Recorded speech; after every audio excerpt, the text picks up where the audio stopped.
আপনি? আমি 6:45 উঠছি। তো এই গাড়িটা কিভাবে অ্যাক্সিডেন্ট ঘটলো জানেন? না, আমি তো পিছনে ছিলাম ভাই। পিছনে ছিলেন? কয়টা বাজে তখন? তখন কটা বাজে তাও ঘড়ির দিক তাকাইলাম না ভাই, মোবাইল দিক তাকাইছিলাম। মোবাইল ওই 7:30 বাজবে এরকম। 7:30 থেকে 8টা কয়জন মারা গেছে আপনি জানেন? এই জায়গায় একজন মারা গেছে আর ওই জায়গায় একজন কেবল নোট দিল, আর উপরে উঠতে নাকি দুজন মারা গেছে। দুইজন মারা গেছে শুনেছি, আমি জানি না ভাই। সুপ্রিয় দর্শক, আপনারা দেখতে পাচ্ছেন যে 7টার দিকে একটি ঘটনা ঘটে গেছে ভাঙা ফরিদপুর মাঝামাঝি বাসাগাড়িতে।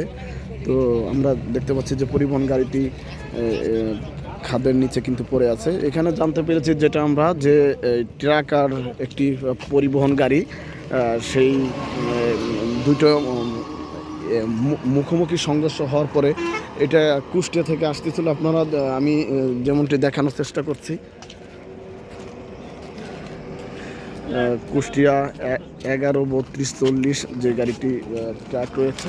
তো এখানে আমরা জানতে পেরেছি যে 2 জন ঘটনাস্থলে মারা গেছে। 32 জন যাত্রীর মতো ছিল। তারা বিভিন্ন ভাবে এখান থেকে এখানে ফায়ার সার্ভিস টিম কাজ করছে। তো ফরিদপুরে ফায়ার সার্ভিস যিনি দায়িত্ব রয়েছেন, স্যার আসলে আপনি কয়টার দিকে এখানে আসলেন, কি ঘটনা কেমনে কি ঘটলো? ধন্যবাদ। আমরা সংবাদ পেয়েছি 7:44 সংবাদ পেয়ে 7:45 আমরা আমার গাড়ি নিয়ে মুভ করছি। আমরা সংবাদ পেয়েছি যে তালমা থেকে ভাঙ্গার দিকে যেতে একটি বাস এবং ট্রাক মুখোমুখি সংঘর্ষ হয়েছে। এই সংবাদ পাওয়া মাত্রই আমাদের উদ্ধারকারী গাড়ি এবং উদ্ধারকারী জনবল নিয়ে আমরা মুভ করছি। আমরা আসতে রাস্তায় অনেক বিঘ্ন সৃষ্টি হয়েছে, একদিকে যানজট, আরেকদিকে রাস্তার পরিস্থিতি খুব একটা ভালো পাচ্ছি না, যার ফলে আমাদেরকে অনেক ঝুঁকি নিয়ে আসতে হয়েছে। ঘটনাস্থলে আসার সাথে সাথে আমরা দেখতে পেয়েছি যে রাস্তার উপর কিছু লোক আছে আহত হয়ে কাতরাচ্ছে আর কিছু নিহত আছে। তো যারা আহত আছে তাদেরকে আমরা আমাদের অ্যাম্বুলেন্স দিয়ে 250 বেডে হসপিটালাইজ করছি। এরপর বাদবাকিগুলো আমরা যেটা আমাদের যে কাজ বা পাবলিকের যে আকাঙ্ক্ষা সেটা হচ্ছে যে বাসটা পড়ে গেছে, বাসের মধ্যে কোনো লোক আটকে আছে কিনা এবং বাসের নিচে কি ট্রাপটেড আছে কিনা, আটকে আছে তাদেরকে সার্চ করার দায়িত্ব সেটাই আমরা করেছি। কাদার মধ্যে দিয়ে আমরা বাসের মধ্যে দিয়েছি এবং বাসের গ্লাস দিয়ে আমরা বাসের যে পড়ে যাওয়া গ্লাসের নিচেই ফাঁকা দিয়ে আমরা সবগুলো সার্চ করে দেখছি, কারণ এই মুহূর্তে বাসটা ওঠানোর মতো অবস্থা আমাদের কাছে নাই। পুলিশের রেখার হয়তো কিছুক্ষণ পর চলে আসবে বা অন্যান্য গাড়ি উঠানোর জন্য সড়ক ও জনপথের গাড়ি আসতে পারে। তো আমাদের যেটা দায়িত্ব, হোল্ড করে বিভিন্ন জায়গায় গাছে বাসের নিচে কোথাও চেপে আছে কিনা, আটকা পড়ে আছে কিনা আমরা যতদূর সম্ভব সার্চ করেছি। এবং মৃত্যু সংখ্যা কয়জন হবে?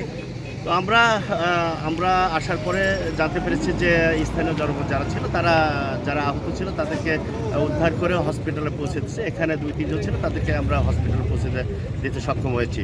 ও আমরা এখনও আপনারা দেখতে পাচ্ছেন যে আমরা এখনও এখানে আছি এবং পুলিশের গাড়ি আসতেছে, সেটা অনুসন্ধানের বিভিন্ন প্রক্রিয়ায় আমরা কার্যক্রম চালিয়ে যাচ্ছি এবং যারা প্রত্যক্ষদর্শী এবং যাত্রী ছিল তার থেকে আমরা অনুসন্ধান করার চেষ্টা করছি যে কারা বেরিয়ে আসছে এবং কেউ থাকতে পারে কিনা, মিসিং হতে পারে কিনা। ধন্যবাদ।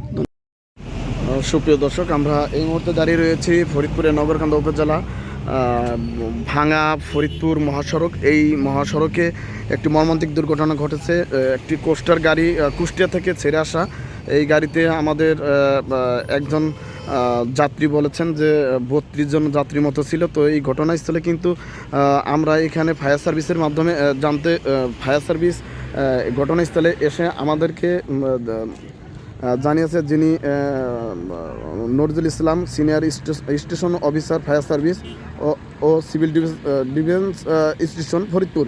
তো তিনি আমাদেরকে জানিয়েছে যে তারা কিন্তু এই 2 জনকে মৃত্যু পেয়েছে।